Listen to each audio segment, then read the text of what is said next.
नमस्कार दोस्तों, स्वागत है आप सभी का एड्यू 99 पर। आज की क्लास में हम पढ़ेंगे कक्षा 10वीं के विषय गणित प्रश्नावली 1.2 के प्रश्न संख्या 5 को।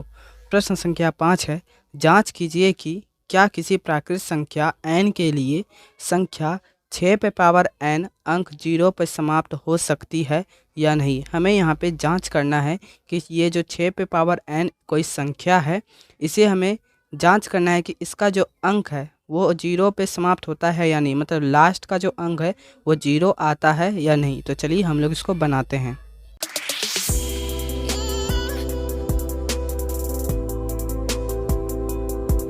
दोस्तों, इस सवाल को बनाने से पहले हम लोग कुछ बेसिक कंसेप्ट को समझेंगे। तो हम लोग समझते हैं कि कोई भी संख्या 0 पे समाप्त तभी होगी जब वह 10 का गुणांक होगा। जैसे हम यहाँ एक एग्जांपल से समझते हैं, ये 4 है, अगर हम 4 से 10 को गुना करेंगे तो हमारा जो उत्तर है वो 40 आता है।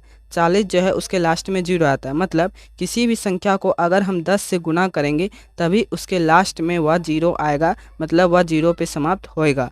मतलब यहाँ 10 का मतलब भी क्या है दोस्तों, ये 2 गुना 5 है। मतलब अगर कोई संख्या के लास्ट में 0 आएगा तो उसके अभाज्य गुणनखंड में कम से कम 1 2 और 1 5 का पेयर होना चाहिए। मतलब कम से कम 1 2 और 1 5 होना ही चाहिए, तभी वह संख्या 0 पर समाप्त होगा। ठीक है, तो इसी बेसिक कंसेप्ट के आधार पर हम इस सवाल को सॉल्व करेंगे। ठीक, इस बेसिक कंसेप्ट को समझने के बाद आपको सवाल बनाने में बहुत ही आसान होगा और सवाल बनाने के बाद आपको पूरा क्लियर हो जाएगा।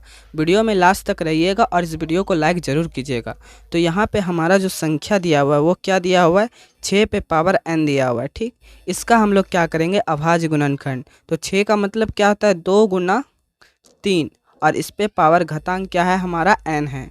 चूँकि यहाँ पे हम लोग लिखेंगे, चूँकि किसी संख्या पर घातांक n रहने पर उसका मान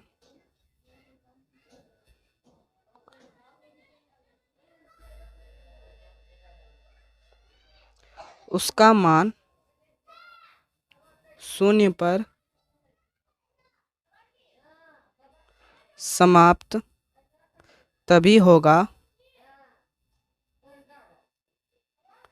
जब उसके अभाज्य गुणनखंड में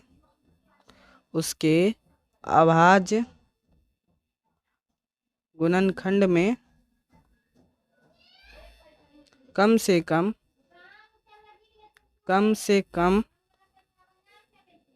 1 2 एवं 1 5 होता है।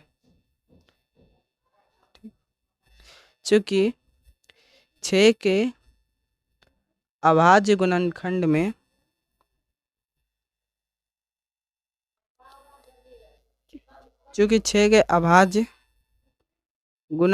में 2 है लेकिन 5 नहीं है, इसलिए 6 पे पावर n कभी भी शून्य पर समाप्त नहीं होगी।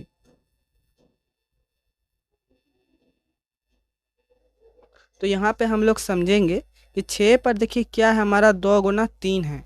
यही अगर 10 रहता या कोई 5 रहता तो उसका अभाज्य गुणनखंड करने पे हमको 2 गुना 5 का जोड़ा मिल जाएगा। किसी संख्या में अगर 2 गुना 5 का जोड़ा मिल जाएगा दोस्तों, तो वह संख्या लास्ट में 0 पर समाप्त होगी।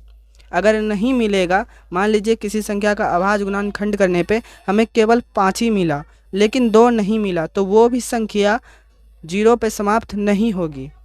ठीक, तो यहीं तक था आपका ये सवाल का हल। अगर आप चैनल पर नए हो तो चैनल को सब्सक्राइब कर लीजिए और अपने दोस्तों के बीच ज़रूर शेयर कीजिए और एक प्यारा सा कमेंट कीजिए नेक्स्ट टॉपिक आपको किस पर वीडियो चाहिए। नेक्स्ट वीडियो में मैं यूरोप का राष्ट्रवाद का उदय भी डाला हूँ, अगर वह आप नहीं देखे हैं तो प्लेलिस्ट पर जाके चेक कर सकते हैं और उसे बहुत ही बेहतरीन तरीके से फिगर व फोटो के माध्यम से समझाया गया है, पढ़ाया गया है।